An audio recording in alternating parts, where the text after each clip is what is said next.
반갑습니다. 한국어방송의 김대훈입니다. 네, 한국어신문 송태현입니다.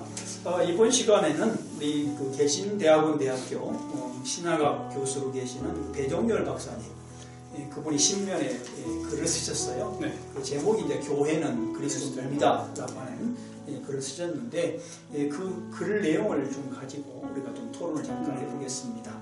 요지는 이렇습니다. 지금 이제 그 교회가 사실 주후 30년에 예수님이 오셔서 이렇게 사역을 하신 이후에 부활 승천하시잖아요. 그 이후에 이제 이 땅에 교회가 세워졌는데, 수많은 시간 동안 이 당시를 통치했던 그런 로마에 의해서 박해를 받지 않습니까? 근데 사실 이분의 이제 그 배종열 교수님의 논지는 뭐냐면, 로마는 왕국이었고, 그리고 힘이 있었고, 그랬었는데 초라한, 사람도 몇 사람 안 되고 건물도 없는 이 초라한 교회를 왜 그렇게 박해를 했느냐, 나한테 질문을 하시잖아요. 근데 그 박해 이후에 실질적으로 로마가 313년 콘스탄틴 대제 아닙니까? 그때 이제 교회를 공인합니다. 이 말은 어떻게 보면 교회한테 항복한 거잖아요. 이제 교회를 박해하지 않고 교회를 국가와 좋은 관계를 맺겠다라고 하는 그런 관계를 맺었다는 거예요. 이런 일이 일어난 이유가 뭘까 하는 겁니다. 그래서 이제 이분의 글 속에서는 그게 건물이냐, 조직이냐, 두 개의 질문을 하신 거예요. 근데 첫 번째는 건물은 아니다. 왜냐하면 황궁이 더 크고, 다른 건물이 훨씬 아름다운데, 그 당시, 지금도 이제, 교회가 그렇게 아름답지는 않습니다만, 지금은 교회라도 좀 아름다운 교회가 많잖아요. 돈이 비싼 데도 많고. 네. 이 당시는 뭐가 있었겠습니까? 그러니까 건물은 아니다는 거죠. 건물 때문에 로마가 박해하거나 공인한 거 아니다라고 하는 결론을 내리고요. 두 번째는 조직이냐는 겁니다. 조직. 근데 이 당시의 교회는 조직이 장로하고 집사밖에 없었어요. 그렇죠? 장로, 집사. 또 때로는 장로를 감독이라고 말하기도 하고, 그랬었습니다만은. 오늘날 그 장로는 오늘날 목회자를. 그렇죠, 목회자죠. 목회자하고 그냥 어떻게 보면 목회자 장로를 같이 합했다고 볼 수 있는 역할로 보면 목회자가 더 가깝죠. 그래서 목회자와 집사로 나눴다는 거죠. 목회자는 말씀을 전하고 기도하고, 그다음에 집사는 재정을 행정을 관해요. 그러니까 구제와 재정을 관장하는 두 개 부류로 나눴다.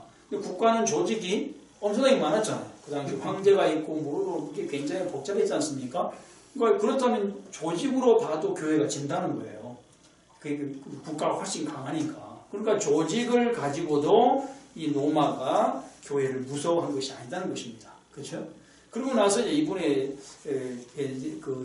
이분이 말하는 것은 사실 그 뒤에 교회가 굉장히 조직화를 해서 카톨릭을 말하는 거죠. 추기경, 교황, 대주교, 주교하고 많은 것을 만들었다. 한 이유가 뭐냐면 조직이라고 하는 것을 통해서 교회의 힘을 키우기 위한, 국가처럼 만들기 위한 것이었다.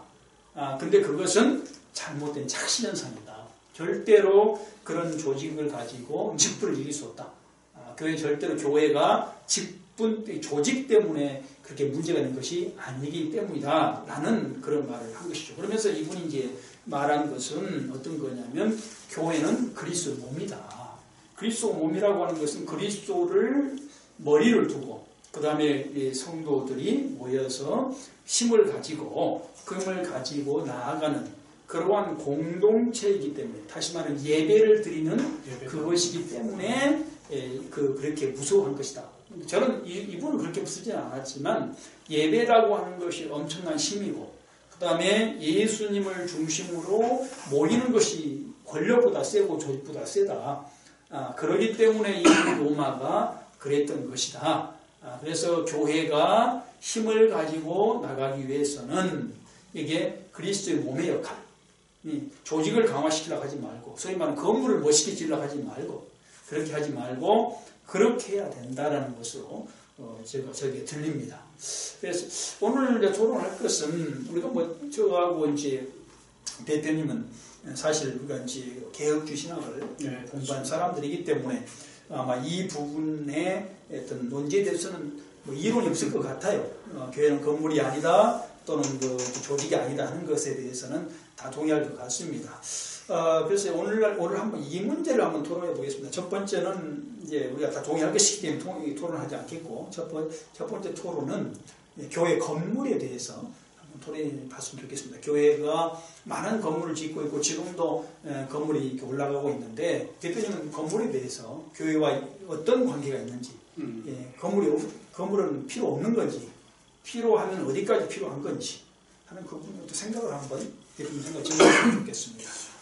네. 저는 개인적으로 이제 예배, 우리 대표님께서 말씀하신 모임, 또 그 모임이 예배를 위한 모임을 사실 의미한다라고 개인적으로 생각이 되거든요. 그리고 그 예배 모임을 말 그대로 한 공간에서 드릴 수 있는 건물의 개념으로 교회를 이해한다면 최소한의 공간은 어느 정도 사실 필요하다는 그런 생각이 듭니다. 그러나 그것이 어떤 신성화되고 말 그대로 어떤 그 모임을 위한 도구로서 이해했을 때는 괜찮지만, 그것이 역으로 건물 자체가 우선시되고 모임보다, 예배보다 그것이 더 우위에 있다면 그것은 좀 잘못되지 않았나 개인적으로 생각이. 그러니까 건물이 최소한 예배 드리려면은 사람이 이제 들어가서 있어야 되잖아요. 공간이 사실 필요하지 않습니까? 그러니까 공간이 필요한 거지만 그 공간이면 되는 것이지, 그렇죠. 더 이상도 이하도 아니다 하는 것이. 건물 없는 교회에 어떻게 생각하세요? 건물이 없다는 얘기는 무슨 얘기냐면, 그때의 지금처럼 무슨 교회 무슨 교회 이렇게 이름을 달아서 간판을 달아서 교회만 쓰는 것이 아니라 뭐 학교라든가 또는 다른 병원이라든가 이런 어떤 공간을 빌려서 이렇게 예배 드린다면 어떻게 어느 정도 뭐 신학적으로 문제가 되지 않는다고 하면 충분히 저도 그 부분에 대해서 이해할 수 있고 지향할 수 있다라고 개인적으로 생각이 돼요. 사실은. 그리스도의 몸이라는 말을 한 것은 뭐 건물이 무조건 필요 없다 이런 논지는 아니지 않습니까? 그건 아닌 것 같아요. 그러니까 예배를 드릴 수 있는 예배당은 필요한 거예요. 근데 문제는 뭐냐면, 지금 이분이 말한 것은 이거 첫 번째니까 두 번째 또 어떤 글이 있을지는 모르겠는데, 그때 이제 다시 보더라도 건물이 너무 화려하지 않습니까? 사실 지금 우리나라 교회들도 너무나 화려해요. 너무나 규모가 크고, 물론 뭐 일주일에 한 번 예배 드리는 것, 이런 일주일을 하루 쓰기 위해서 이렇게 너무 그렇게 많은 돈을 드릴 필요가 있는가 하는 그런 문제점이 제기될 정도잖아요. 또 그것이 어떤 경쟁이라든가 또는 그거 건물을 크게 지어놓으면 성도가 많이 올 수 있다는 그런 것이 아마 작용했을지도 모르겠지만, 그런 점에 대해서 아마 이 배 교수님께서는 이렇게 여기에 대해서 문제를 제기한 걸로 보여요. 근데 저는 이렇게 생각합니다. 1446년 1월 15일 날 출애굽을 해요. 이스라엘 민족이. 출애굽을 하는데 출애굽기를 보면 출애굽한 목적이 나와 있어요. 그 목적이 뭐냐면 예배죠. 건물을 지으러 나온 게 아니라 예배를 드리러 나와요. 왜냐면은 출애굽 당시에 121년 동안 그 18왕조가 다스렸거든요. 18왕조의 그 이제 설립자가 아모세라는 사람인데, 그게 황제가 아모세, 두 번째가 아므네텝 1세, 그다음 투트모세 1세, 2세, 3세 하다가 아므네텝 2세, 그때가 이제 1446년이에요. 6명의 황제가 있는 동안 121년 동안 예배를 못 드립니다. 억제를 해요. 그 사람들이. 그래서 그 예배를 못 드리는 것에서 해방되는 것, 예배를 드리려고 나온 것이 출애굽이에요. 그래서 이스라엘 모세가 예배 드리러 간다는 말을 한 거죠. 그래서 출애굽을 해서 이제 시내산에 가서 공부하고, 거기에서 지금 그 성막을 만든 거잖아요. 최소한의 예배 드리고. 성막을. 성막을 만든 것은 물론 이제 앞으로 이동을 해야 되니까. 그렇죠. 그러니까 그때 성막을 만들 때부터 뭐 어떤 거냐면 가나안 땅에 들어가야 되니까 들어가기 전에 그다 건물을 지을 수는 없잖아요. 그러니까 천막을 쳐서 성막을 만들어 다니니까 예배를 위해서 만든 거잖아요. 첫 번째 한 일이 이제 성막이잖아요. 그래서 성막 규정을 둔다. 그런 걸로 봐서 그것이 성막인데 성전으로 바뀌죠. 솔로몬 성전, 수르바벨 성전, 뭐 이제 그다음에 헤롯 성전으로 바뀌긴 합니다만은 그 자체의 건물에 문제가 있는 것이 건물 자체를 부정한 것은 아닌 것 같고, 그 전체로 봐서. 그래서 건물은 필요하다. 건물은 그 자체가 목적이 될 수 없다는 거예요. 그렇죠. 그래서 오늘날에도 건물이 목적이 되거나 과도한 어떤 그 화려함 이것은 문제가 있다라고 저는 생각이 되어지고 예배를 드리기 위한 하나의 어떤 그 도구 공간 네, 이것이면 되겠다. 그래서 저는 개인적으로 이해할 수 있지. 꼭 교회를 무슨 건물을 그 간판을 붙여서 이렇게 해야 될 필요가 있을까? 수많은 돈을 들여서 뭐 그것이 나쁘다 틀렸다라기보다는 있는 건물 사용하는 것은 어떨까? 뭐 학교를 사용한다든지 병원을 사용한다든지 어떤 뭐 식당을 사용한다든지 그런 것은 어떨까 하는 조심스러운 제안을 해보는 겁니다. 근데 이제 또 우리 대표님 이런 문제도 있지 않겠습니까? 이제 그 부분에 대해서 전적으로 사실 공감이 되고요. 근데 이제 예를 들어서 안내적인 의미로서 교회를 알린다는 의미에서 교회 간판을 걸 수 있는 거고 또 교회를 홍보 차원에서 우리 모임이 있습니다라고 하는 취지에서 교회를 알릴 수 있다라는 의미에서 장소를 말 그대로 정하는 것도 그것도 문제가 되지 않지 않습니까? 그러니까 이름을 붙인다는 자체가 나쁘다 저는 보지는 않아요. 뭐 저는 사실 건물에다 교회 이름을 붙이지 않습니다. 그게 왜냐하면 저는 큰 교회를 좋아하지 않아요. 하는 것을 큰 교회가 나쁘다라는 것이 아니라 큰 교회에 대한 어떤 것에 대해서 저는 별로 그렇게 우호적이지 않아요. 사람을 많이 모이는 것에 사람을 적은 수가 모여야 된다고 생각합니다. 초대 교회로 돌아가면 물론 그때 상황이라고 하는 것이 그랬겠습니다만은 그렇게 초대교회 예수님 이후에 예수님이 이제 승천하신 이후에 교회가 세워지는데 그때 물론 1세기라고 하는 시간적인 얘가 그런 이유도 있겠습니다만은 그렇게 아름다운 건물이 아니었거든요. 그냥 빌립보 교회 같은 것도 누디아 별장에다 세웠고요. 로마도 브리스길라 아굴라 집에다가 교회를 세웠지 않습니까? 그렇게 해서 교회를 해서 예배를 드리도록 수가 늘어나자 이제 뭐 방 하나에서 방 두 개로 늘리고 뭐 이렇게 하다가 건물이 생겨버린 것은 있습니다만은 그래서 뭐 간판을 붙이냐 안 붙이냐기보다는 건물에 너무나 과도한 관심을 가진 것이 아니냐. 재정적으로나 모든 것에서 그 돈을 가지면 우리가 생각하는 정말 복음을 위해서 선포할 수 있는 목회자. 기업적인 목회자 사례비 아니죠. 그렇죠. 목회자 사례라든가 또는 구제라든가 이런 게 쓸 수 있는데 왜 이렇게 건물에다가 이렇게 돈을 많이 들여야 되는가 하는 그런 점에서 저는 이제 문제를 제기한 거죠. 그렇죠. 이제 그런 의미에서는 좀 교회를 너무 치장하는데 교회가 중심이 돼서 사람보다는 예배보다는 성도보다는 교회 집중해서 교회의 어떤 화려함만 추구한다는 것은 비성경적이지 않나 생각이 듭니다. 이제 한 가지 이런 질문을 하더라고요. 제가 이제 교회론 학자로서 가끔씩 교회에 관해서 밝히고 있습니다. 근데 이제 이런 질문을 해요. 제가 건물 없는 교회를 하자 그렇게 하니까 건물 없는 교회를 하더라도 학교를 빌렸어요. 세를 줘야 되잖아요. 세를 주는데 교회가 이제 성도 수가 늘어나면 세를 많이 요구한다는 겁니다. 세를 많이 요구한다 보니까 차라리 건물을 짓는 것보다 더 비용이 많이 나가는 거예요. 이런 문제를 제기해요. 그래서 저는 큰 교회는 저는 교회스럽지 않다라고 생각합니다. 그럼 어느 정도 크다는 개념이 우리 대표님께서는 어느 정도 사이즈 생각하세요? 저는 50명씩만 모인다고 합니다. 그러니까 교회 가장 이상적인 그래도 50명씩만 모이자. 그리고 수만 명이 모여서 부목사를 둔 것보다는 50명씩 모여서 단임 목사를 두어서 교회를 이끌어가고 그리고 그것이 연합하는 어떤 방법을 연구하면 좋겠다. 일단 그렇게 생각해요. 그걸 저는 그랜드 처치라고 정의하고 있는데요. 50명이면은 대개 이제 많아도 한 20가정이 안 되죠. 그게 그렇죠. 뭐 15가정, 20가정 한 20가정 정도 뭐 15가정 되는데 그것도 쉽지 않습니다. 그게 아이들까지 다 관리하고 그다음에 전화해주고 만나주고 가르친다는 게 쉬운 게 아니에요. 그 수가 적은 수가 아닙니다.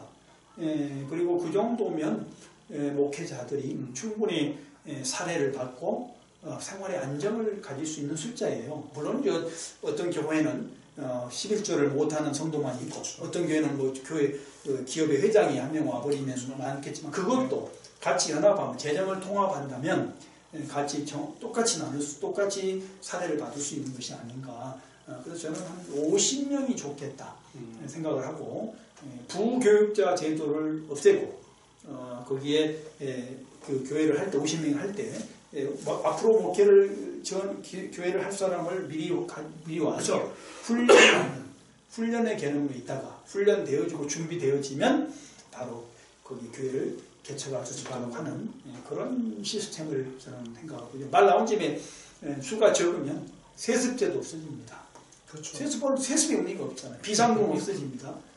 뿐만 아니라 목회자를 청빙하기 위해서 그렇게 무슨 뭐 이렇게 무리하게 이렇게 할 수가 없게 되어져서 사회적으로도 영향이 좋지 않겠는가. 그래서 저는 그걸 그랜드 처치다 이렇게 생각하고 있습니다. 좋은 개념의 어떤 교회의 론이라고 개인적으로 생각이 듭니다. 아유, 감사합니다. 그리스도의 뭐 교회라는 개념은 그렇게 이제 건물교회의 의미로 우리가 해석을 한다면 또 하나의 주제가 있다면 무엇이 됩니까? 뭐 이제 오늘날 여기에 그 아까 말씀한 조직의 문제를 한번 토론해봤으면 좋겠어요. 조직 현재 이 배 교수님 같은 경우는 아마도 장로와 집사 단순 조직으로 하는 게 좋겠다. 그리고 가톨릭 같은 경우 막 교황, 추기경, 대주교, 주교하는 것이 다른 것이냐, 다르지 않다라고 하는 것입니다. 이 부분에 대해서는 어떻게 생각할까? 교회가 어떻게 해야 될까?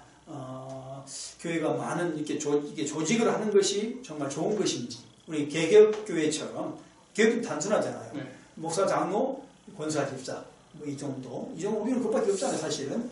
그런 문제가 있는데 어떻게 생각하십니까? 저는 개인적으로 뭐 지금 개혁주의 교회에 있고 또 이제 익숙한 바가 있는데 그것은 심플해야 된다는 생각이나 성경대로 생각을 한다고 하면 너무 교황적인 천주교처럼 이렇게 조직이 많은 것보다는 심플하게 단순해야 된다는 주의거든요. 네, 단순주의. 네. 저도 그 부분에서는 동의합니다. 그러니까 필요에 따라서 이제 우리도 찬양대 지휘자도 만들잖아요.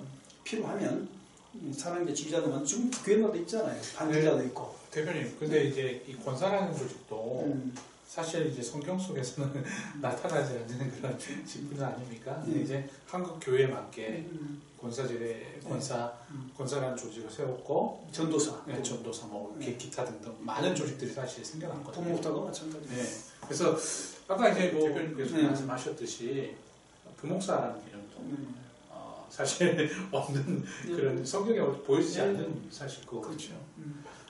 너무 복잡해요. 그래서 복잡하기 때문에 그걸 심플화시키는 것이 일종의 또 개혁적인 모습이 아닐까 생각이 들어요, 사실은. 그러니까 심플하게 하려면 교회 규모가 작아야 돼요. 그러니까 큰 교회에서는 심플하게 할 수가 없어요. 조직이 많을 수밖에 없지요. 예를 들면 보세요. 50명밖에 안 되면 그 50명 교회가 무슨 부목사가 어디 필요가 있겠어요. 거기에 의미가 없잖아요.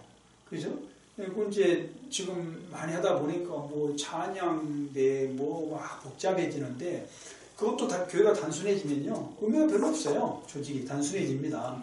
그러나 다만 교회가 필요할 때는 직분자를 세울 수 있다는 거죠. 예를 들면 권사제도 같은 경우 보면 이 권사라고 하는 것은 이제 이런 측면에 생겨났거든요. 남자는 집사에서 장로가 있잖아요.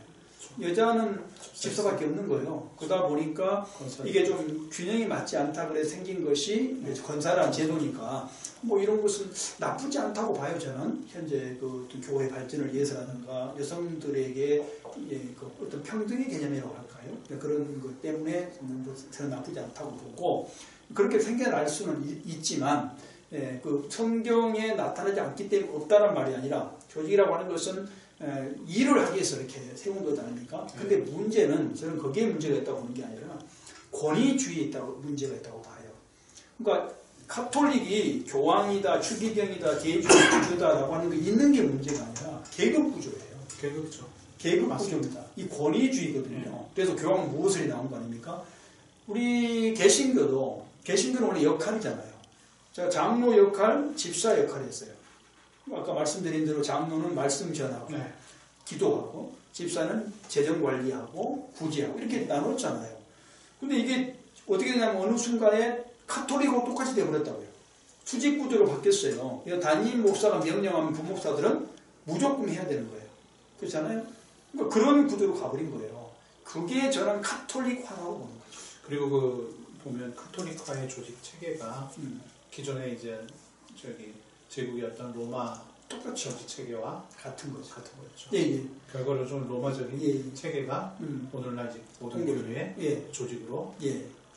온 거죠. 온 거죠. 그러니까 조직을 아까 말씀드린 제 생각은 조직을 할 수가 있다는 거예요. 무슨 뭐 찬양 대장도 있고 지휘자도 있어야 될 거 아니에요. 필요하면 있어야죠. 그게 이제 대표님이 또 알고 계시는 조직적 성장, 예, 예. 조직적 그렇죠. 성장의 예, 예. 개념으로 이해할 수 있고. 근데 그게 권위주의가 되면 안 된다는 거예요.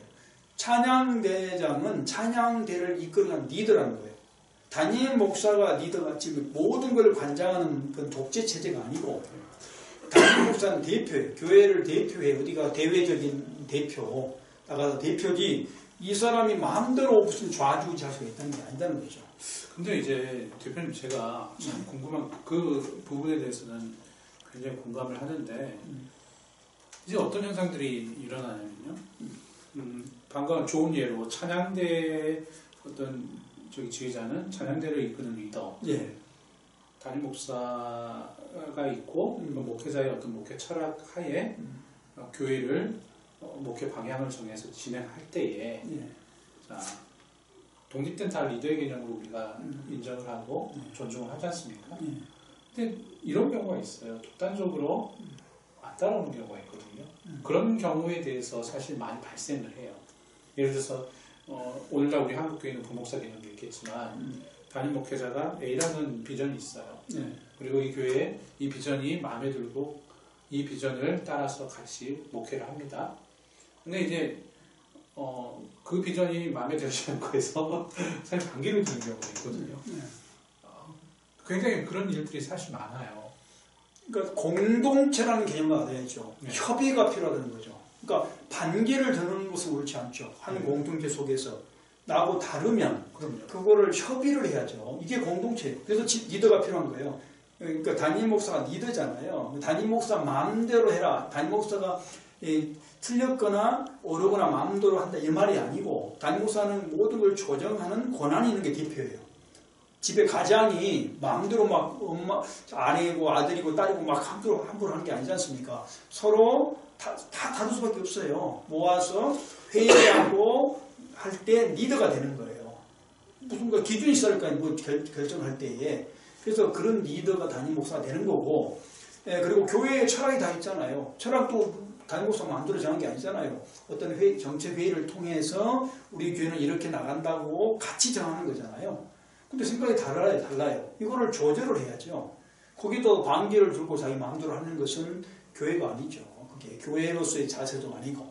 그래서 저는 그럴 때는 협의가 필요하다 하는 것이고, 또 우리나라는 참 어렵습니다만은 담임 목사님이 이제 되게 독재 체제로 되고 있잖아요. 우리나라 교회는. 그러다 보니까 부목사가 전혀 잘 알지 못하는, 하고 싶지 않은 일을 할 때가 있지 않습니까?